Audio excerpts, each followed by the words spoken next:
Ya, estimado. Con respecto a los servicios y servidores, nosotros tenemos que empezar a interpretar la diferencia entre las configuraciones que va a tener uno y otro. En los servidores, los sistemas operativos de red, se habla mucho de servicios en segundo plano y se habla mucho de roles. Ya, ¿cuál es la diferencia entre uno y otro? Los roles van a ser las funciones principales que va a cumplir un servidor. Por ejemplo, un rol va a ser un servidor web. Así como lo veíamos en Packet Tracer, ¿se recuerdan? Rol servidor web, rol servidor de HCP, rol servidor FTP, ¿ya? Rol servidor de correo. Y los servicios son funciones un poco menos avanzadas, pero que corren bajo el sistema operativo y los cuales necesitan que nosotros los configuremos tan detalladamente. ¿Ya? Son servicios más básicos en realidad. Y cuando se inicia la máquina también se inician con ellos en conjunto. Entre más servicios instalamos en un servidor, más recursos de máquina utiliza al mismo tiempo también. Y esa es la única forma de ver cómo están trabajando esos servicios. Van a ser con alguna herramienta para ver en la administración y monitoreo del servidor qué está corriendo. Porque si yo veo, por ejemplo, un servidor de correo, la configuración la veo en la administración de roles, aparece, pero los servicios no se ven. Entonces, para eso vamos a ocupar distintas herramientas y empezar a comprarlas una con el otro. La resolución, no sé, ustedes se recuerdan en IT Essential, había una resolución de 6 pasos, ya cuando vieron con Michael. De hecho, el curso hablaba de que para poder un técnico informático resolver un problema tenía que analizarlo por 6 pasos, ¿cierto? Hacer las preguntas abiertas y cerradas, después venía aplicar una teoría, luego la teoría, ¿cierto? Si era la correcta, documentar y nuevamente, finalmente resolver el problema. Acá para nosotros también es similar. En los sistemas operativos server se aplica el mismo concepto. Por lo tanto, yo descubro problemas y los problemas pueden ser de cualquier capa del modelo OSI. ¿Ya? Siempre los problemas, el modelo OSI está presente. Yo puedo tener un problema de capa física, que podrían ser los cables, podría ser el disco duro de un servidor, hasta un problema lógico de capa de aplicación, que sería, por ejemplo, el servicio que entrega. ¿Ya? O sea, yo debo ver enfocar dónde es el problema. Eléctrico, de cableado, de energía, de rendimiento, de almacenamiento. ¿Ya? Luego que uno empieza a encontrar el problema, a diferencia de cómo lo detecto, en una red a un usuario yo le pregunto al usuario. Entonces, ¿cómo encuentro el problema si yo soy el único que me enfrento con una máquina? ¿Cómo le pregunto a la máquina cuál es el problema? ¿Cierto? ¿Cómo le hago la pregunta abierta o cerrada? Para ello, los servidores tienen unas funciones que se llaman visor de eventos o event viewer, que es un historial donde queda registrado todo lo que pasó en el servidor. Entonces, de esa forma yo veo cuál fue posiblemente el error y trato de encontrar el problema. Ya, cuando nosotros administramos servidores, no son humanos, no son personas a las cuales podemos preguntarle, pero sí tiene un registro de todas las cosas que pasaron. Y lo que registra no solamente son las cosas incorrectas, también son las correctas. Lo bueno o lo malo se registra igual. Un acceso indebido queda registrado. Una caída de disco duro queda registrada. Un ping que me hagan, por ejemplo, también queda registrado. Luego de ello, tomo decisiones posibles, ejecuto el plan, chequeo los resultados y registro. ¿Ya? Entonces, la única diferencia de los 6 pasos acá, que son iguales, las que se hacían en Essential, es que debo revisar una herramienta que se llama visor de eventos. ¿Ya? Que también la vamos a mostrar en un momento más. ¿Qué podemos encontrar en el visor de eventos?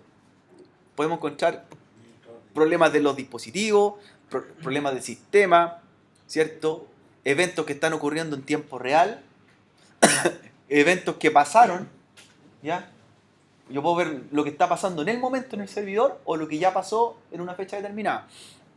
Configuraciones de hardware, configuraciones de software, etc. Todas estas herramientas que aparecen por ahí me permiten a mí determinar cuál es el problema. Hay plataformas o sistemas operativos que requieren que se instalen aplicaciones de terceros, de otros fabricantes, para poder solucionarlo. Una de las ventajas que trae Microsoft Windows Server es que las propias herramientas me permiten determinar el problema. Son herramientas que ya vienen trabajando predeterminadamente en el servidor.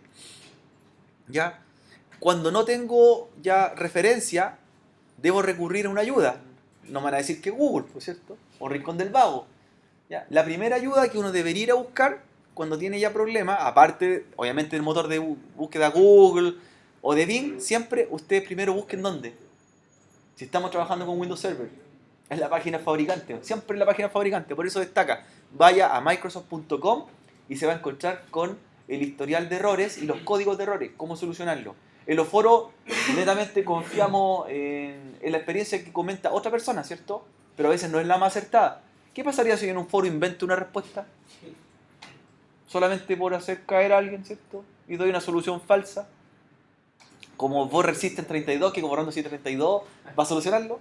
No, pues, quiero bloquear simplemente. Entonces, muchas veces confiarse en los foros no es una buena alternativa. Si bien es una herramienta práctica, buscarlo en Google, pero siempre primero apunten a la página del fabricante, en este caso Microsoft.com. ¿Ya? ¿Qué podemos encontrar nosotros, por ejemplo, en la información de sistema? Nos va a mostrar qué tipo de sistema operativo tenemos, qué tipo de procesador tenemos, qué arquitectura, si hay licenciamiento o no, las particiones y espacio en disco duro, ¿cierto? Y también referente a hardware. Esto se ve con el comando sysvol, que lo ejecuto en terminal y me muestra mi historial o mi registro completo.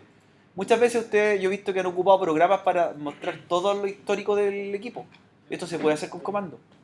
¿Ya? Está en la herramienta. Aquí no hay ninguna herramienta externa.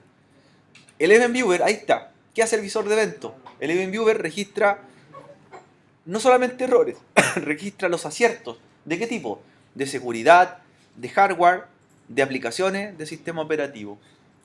¿Ya? El visor de evento se ocupa cuando uno ya quiere ahondar más a fondo en el problema, porque registra lo que pasó. Entonces, después del error registra. ¿Ya? ¿Qué me va a registrar? Esto es para que aprendamos a usar esta herramienta, chicos. Va a entregar un código, el visor de evento. Y ese código yo lo metira directamente al link de la página de Microsoft. Y ahí está cómo resolverlo. ¿Por qué tiene que ir a buscarlo en Google si ahí está el error? Ahí está. Entonces, por ejemplo, pincho un error. ¿Qué pasó ahí? ¿Cierto? Un error de sistema. Abajo, donde dice más información, me va a mostrar siempre el código del error. Y es el link directo para la solución que me entrega el mismo desarrollador. ¿Ya? Es más rápido, ¿no? Mucho más rápido. Y confiable. Ojo, yo puedo poner en un foro, yo pongo un link cualquiera por hacer caer a alguien, ¿cierto? Y lo puedo hacer, ¿no? Pues nadie me lo niega que lo puedo hacer. ¿Ya? Entonces ahí tenemos una diferencia. ¿Ya? Con respecto a nosotros, con el booteo del sistema, tenemos varias formas para poder iniciar el arranque. ¿Ya? Nosotros, cuando trabajamos la semana anterior, hicimos un disco que se llamaba Enwrite. ¿Ya? ¿Qué permitía hacer el RAID 0? Que tenía dos discos duros iguales. Entonces, si yo tengo un problema en el arranque, ¿cuál de los dos discos puede iniciar? Cualquiera, ¿ya? Entre más discos duros tengo, más RAID tengo, menos probabilidades de falla tengo. Ya, esa es la lógica.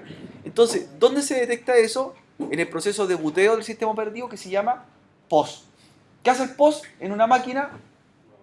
Revisa el hardware, que esté todo correcto, y luego busca el arranque del sistema operativo. Y empieza a hacer un listado de todos los discos. Si yo tengo 2, 4 o 6 discos, siempre arranca en el que esté primero disponible. Por ejemplo, si el disco 0 falló o se cayó, arranca en el 1. ¿Qué prefiero? ¿Que se demore una milésima de segundo en arrancar o que no arranque? Porque empieza a hacer la revisión. Que se demore un poco nomás, pero arranque igual. ¿Ya? Entonces, así nosotros evitamos lo que es tolerancia a falla. Siempre recomendación, los arreglos en los RAID, siempre hacer la mayor cantidad de discos. Hay un detalle de los RAID, siempre se hacen en números pares también. ¿Mínimo cuánto? ¿Cuántos discos lo mínimo un RAID? Dos discos, RAID 0. ¿Qué tienen que tener los discos en especial? Tienen que ser iguales. Exactamente iguales, mismo tamaño, mismas revoluciones por minuto, ¿cierto? Mismo formato. Ojalá mismo fabricante. Ojalá mismo fabricante, ojalá la misma marca. De hecho, algunas placas, algunos fabricantes de servidores IBM, si les toca trabajar con servidores IBM, raqueable, esos no soportan discos de otras marcas, tienen que ser discos también IBM. Entonces, esos son más escasos. ¿Ya? Son más escasos. Para encontrar un disco IBM, primero, no son muy comunes y segundo, son muy caros. Entonces, tenemos dos problemáticas por ahí. ¿Ya? En el caso de que falla un disco, supone que uno al reemplazarlo hace una copia solo de los discos en el otro disco. Automáticamente lo reemplaza. Mira, un ejemplo bien sencillo. Tú vas al supermercado y hay una fila de 10 bebidas gaseosas, 10 Coca-Cola, de 1,5 litros. Si tú cuando compras una, ¿qué hace el reponedor? Pone otra en el mismo lugar y asume la que estaba antes. Esto es lo mismo. Si yo saco un disco duro, el nuevo que agrego se copia automáticamente, el RAID se encarga el sistema operativo de hacer ello y de copiar lo que falta. Entonces tú te despreocupas. No haces nada, ya está listo. El RAID se hace una vez. Yo lo hago al principio de la instalación del sistema operativo, ¿cierto? Y luego simplemente voy cambiando disco. Obviamente, si yo doy formato al servidor, debo hacer el RAID nuevamente, ¿cierto? Si borro todos los discos. ¿Ya? ¿Qué zona tiene los discos duros? Que es la que tiene la información principal del disco duro. El MBR, ¿cierto? El Master Boot Record. ¿Qué información se guarda en el Master Boot Record? Son sectores pequeños que van creciendo con el tiempo y guardan la información propia del sistema operativo. Por ejemplo, qué velocidad tiene, qué formato tiene, cuántas veces lo he formateado. Por eso, entre más veces usted da formato a un disco, el MBR más se incrementa. Por eso no es de extrañar que en algún momento usted, por ejemplo, vea un dispositivo de almacenamiento, un pendrive, y dice, ¿por qué cada vez tengo menos espacio si lo estoy formateando? Menos espacio disponible, porque cada vez que usted le da un formato, el archivo MBR va creando esa información. Dice, hoy día, viernes 13, a las 7 de la tarde le di formato. Entonces, le vuelvo a dar formato mañana, hoy día, sábado 14, le di formato. Y un archivo que cada vez incrementa. El MBR nunca se achica, siempre se incrementa. Por eso, entre más veces borra un disco duro y le da formato, menos espacio libre tiene. ¿Ya? Y aporta menos rendimiento también. No más menos rendimiento, pero menos espacio disponible. El problema está que si un disco se apaga en forma maliciosa o se desconecta en forma maliciosa, lo que pasa comúnmente con los pendrive, si yo lo desconecto del puerto USB, el sistema operativo no alcanza a guardar la información del MBR, no se alcanza a cerrar ese archivo y queda corrupto. No es que el pendrive se echó a perder físicamente, no, porque los voltajes son demasiado bajos, sino que el archivo quedó corrupto y queda ilegible. Entonces, cuando vuelvo a conectar el pendrive, no sabe qué sistema operativo tiene, no sabe qué formato es, ¿cierto? Queda irreconocible para el sistema operativo. No se repara el MBR.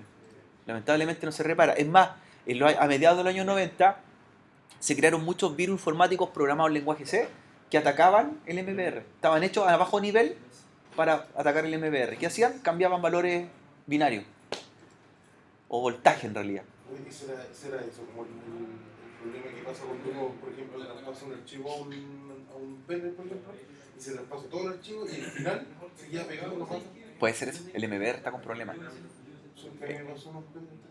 Claro, entonces, el Master Boot Record es el objetivo. Ya, esa información es la que guarda. ¿Qué más? Para nosotros hay un archivo jóvenes, no sé si lo han escuchado hablar, que se llama el boot.ini, que es el que comúnmente se les daña en los sistemas operativos Microsoft, Victor. Boot.ini. Ese archivo está guardado en el MBR, en ese sector pequeño de disco duro. Y ese indica la ruta de dónde está el sistema operativo instalado. Y eso nosotros, por ejemplo, lo podríamos modificar a mano en el boot.ini. ¿Ahí qué me dice? Timeout, 1 segundo. Significa que cuando carga el equipo va a esperar 1 segundo y después de 1 segundo va a buscar una ruta para saber dónde está instalado el sistema operativo. Entonces va a decir que va a buscar la carpeta C, ¿cierto? Y va a saber dónde está instalado. ¿Yo puedo instalar un sistema operativo? Sí. Y le puedo decir cuánto tiempo quiero que se demore para el arranque. En el timeout yo cambio el valor. Por ejemplo, digo 5 segundos que espere.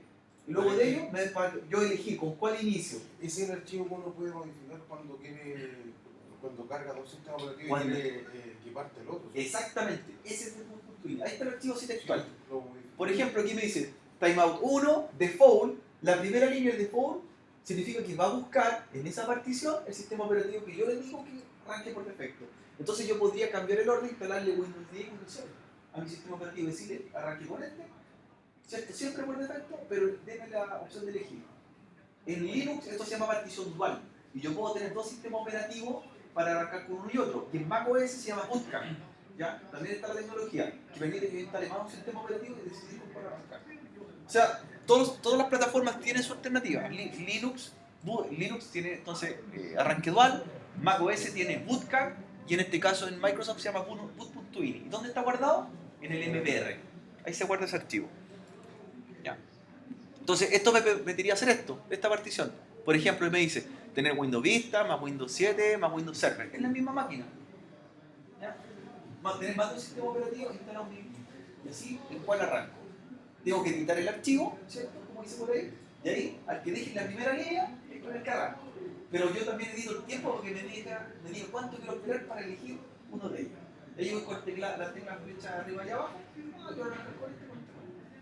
Si le dejo 0 segundos, siempre va a arrancar con el primero. ¿Ya?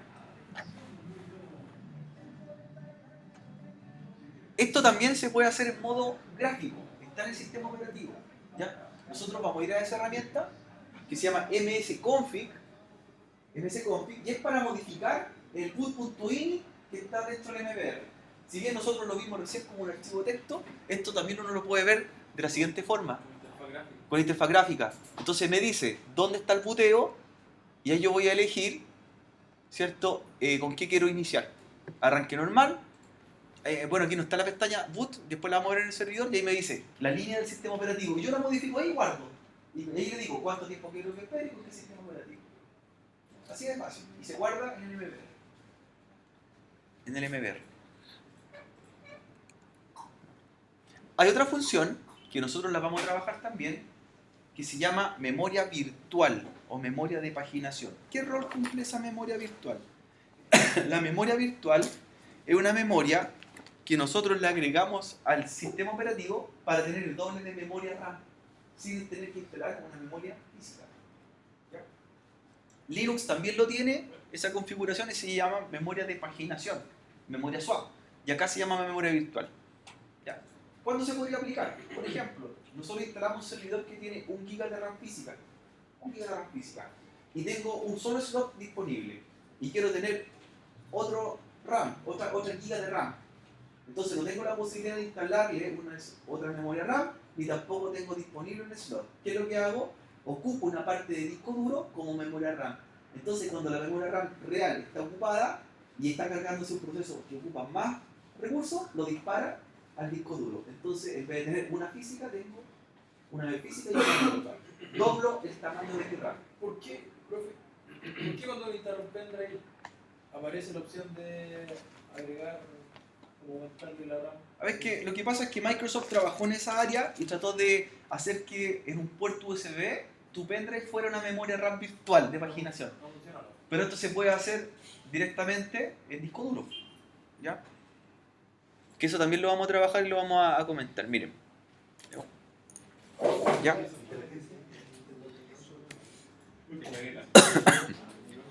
Es importante que esa memoria virtual nunca se va a ver reflejada para nosotros como memoria instalable.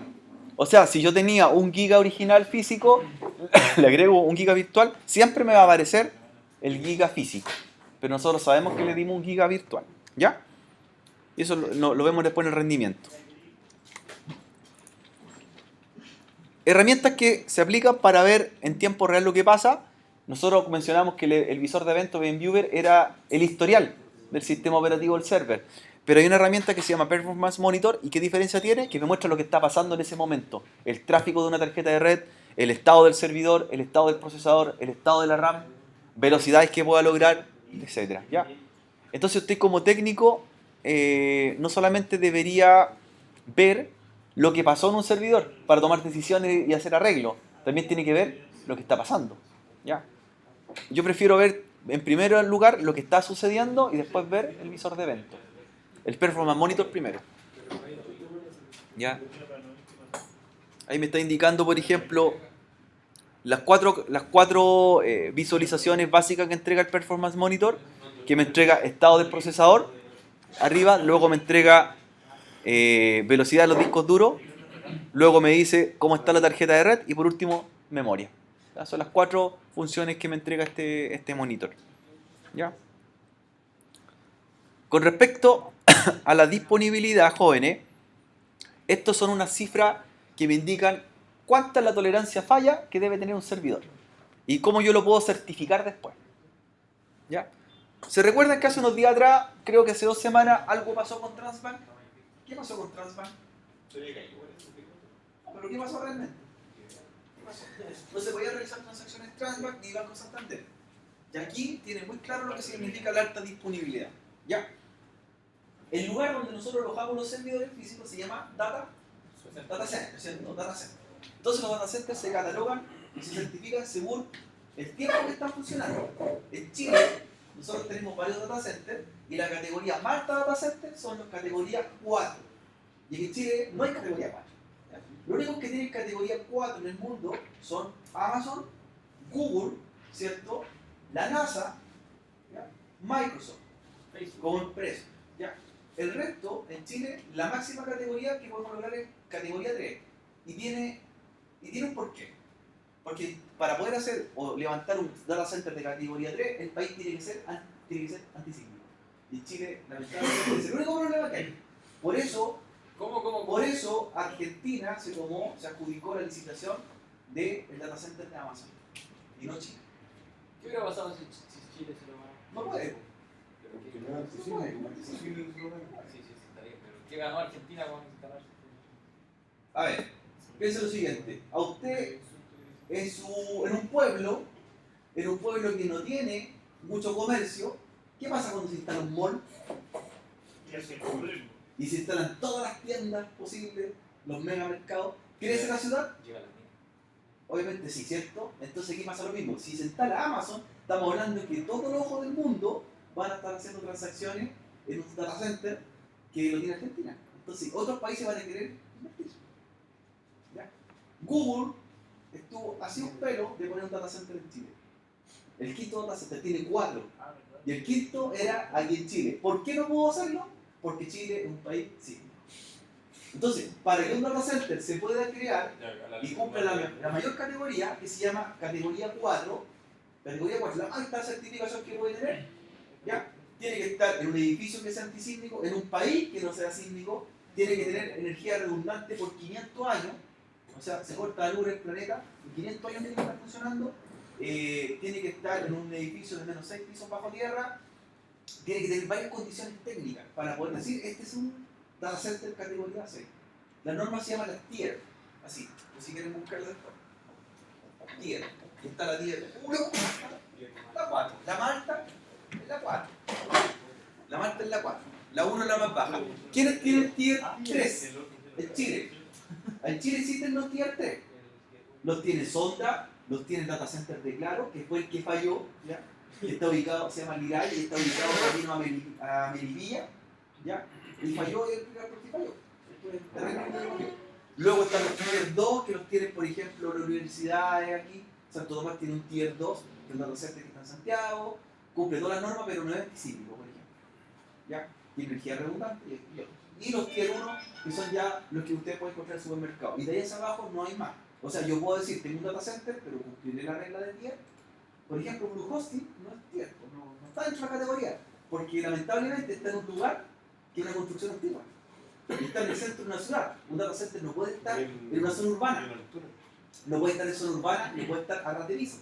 Tiene que estar bajo tierra y tendría que estar, por ejemplo, en los niches. Por eso están construyendo, no están construyendo en los niches ni en Talca. Para lo mismo, cerca de donde está la Facultad de Agronomía de la Católica. Porque no puede estar en la ciudad un data center porque está muy propenso a accidentes, cierto corte eléctrico y otras cosas. ¿Ya? Tiene que estar alejado de la ciudad. ¿Están construyendo los nichos por el ¿Ya? Entonces, cuando lo clasificamos, esta es la clasificación. Un servidor en un data center, ¿cierto? De categoría 4, la más alta es que se cumple la regla de los 6-9. ¿Qué significa? ¿Cuánto tiempo tiene que estar abajo el servidor en un año? Por un año máximo, 31 segundos. Es un parpadeo, ¿cierto? ¿Quiénes cumplen esa regla? Amazon, Facebook, Google, ¿cierto? Significa que en un mes ellos pueden fallar como máximo 2,59 segundos y en total en un año falla 31,5. Eso está certificado. Si usted falla más de ese tiempo, cae inmediatamente de la categoría 4 a la 3. Lo bajan, le sacan el sello de calidad. ¿Ya? Y así va, pues la regla de los 6-9 significa que tiene que estar uptime 99,9999% funcional. ¿Ya? En Chile, esto tenemos, jóvenes. La regla de los 4-9, eso es un tier 3, que significa que en un año el data center puede estar como máximo abajo casi una hora. El data center de Claro estuvo abajo 3 días. Entonces, ¿qué pasó con la certificación internacional? Se fue. Tienen que solucionar todos los problemas ahora y tienen que venir a una entidad a certificarlo, la IEEE, a nuevamente ver que se cumplan todas las normas para poder nuevamente ser categoría tier 3. ¿Qué pasa con una empresa que es data center, pierde la categoría? Se le va el gobierno. Se fue Banco Santander, se fue Banco de Chile, se fueron varias empresas que tenían su servidor alojado y se fueron a otro lugar, a otro data center. Por lo mismo, perdieron una cantidad de millones, no solamente por ese día en la falla, ¿ya? Sino que pierde credibilidad también. ¿Ya? un data center, ¿cierto? Ya la tier 1, perdón, tier 1 es la que dice 99% y refleja que máximo puede estar 3 días en un año. ¿Ya? 3 días en un año. Entonces ahí están las normas, las categorías que los podemos enfrentar nosotros. ¿Y quedó más o menos que 365? Más, Porque si pasó los 365, entonces perdió la categoría tier. Perdió la categoría tier y tienen que volver a categorizarlo. Tienen que hacer una auditoría interna nuevamente. ¿Ya? Miren, ¿qué pasó? ¿Cuál fue la falla? A ver, primero tiene que tener energía redundante. Y un automóvil chocó unos postes que están en un sector camino rural y botaron los transformadores que alimentan el data center. El data center hay que hacer un mantenimiento periódico a los generadores eléctricos. No estaban hechos. Porque tienen que tener energía redundante por un mes completo. Entonces, ¿qué pasó? Sobre azul para varias personas. ¿Ya? No solamente perdió Claro, como empresa perdió prestigio, sino que perdió una cantidad de millones de dólares porque los clientes se fueron. O sea, que se vaya Banco Santander y se vaya Transbank, que genera todas las tarjetas de crédito en Chile, los pagos online, es bastante grande. ¿Ya? Ojalá lleguemos al 99,9999. ¿Eso quién lo hace? Pocos data centers, los categoría Tier 4. ¿Ya? Con respecto a la tolerancia a falla, ¿qué es lo que hay que hacer para evitar estos problemas? Los data centers. Primero, tienes que tener los discos ¿en qué tipo? En RAID. Tienes que tener energía redundante, fuentes de poder redundante. Un servidor tiene más de una fuente de poder y debe tener generadores eléctricos para qué cosa? Y UPS para poder, ¿cierto?, alimentar en forma continua, claro. Y un servidor tiene que tener varias tarjetas de red. ¿Por qué? Se falla una. Por si falla una. Por eso un servidor tiene por lo menos 4 tarjetas. ¿Ya?